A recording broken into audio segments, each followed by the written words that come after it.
हालात ठीक हों तो आवाम खुशहाल होंगे। आवाम की जिंदगियां बदलने के लिए जिदोजहद कर रहे हैं। सरबराह पाकिस्तान इस्तेहकाम पाकिस्तान पार्टी अलीम खान और जहांगीर तरीन का कामों की जलसे से खिताब।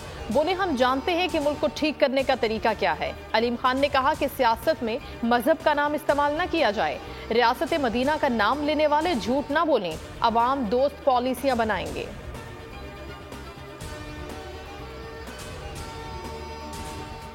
लाहौर में जिगजैग गाड़ी चलाने से मना करने पर गोलियां चला दी। मेडिकल की तालिबा जाँ बहक। गाड़ी चलाने वाले लड़की अब्दुर्रहमान ने तालिबा को गाड़ी मारी।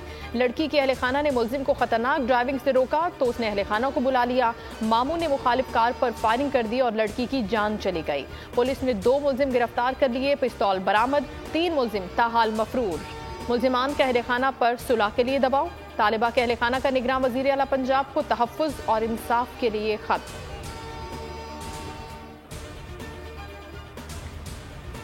कराची में आग से मुतासरा शॉपिंग मॉल सील। सानहे से मुतालिक तहकीकाती कमेटी तश्कील। DIG ईस्ट अजफर महेसर कहते हैं तहकीकात में NDD यूनिवर्सिटी के प्रोफेसर को भी शामिल किया गया है। जो भी जिम्मेदार हैं उनके खिलाफ कार्रवाई होगी। किसी इदारे पर उंगली नहीं उठाते लेकिन अपनी जिम्मेदारियां निभाएंगे। सानहे में 11 अफराद की जान गई। सब्सक्राइब करें और बेल दबाएं ताकि कोई खबर रह न जाए।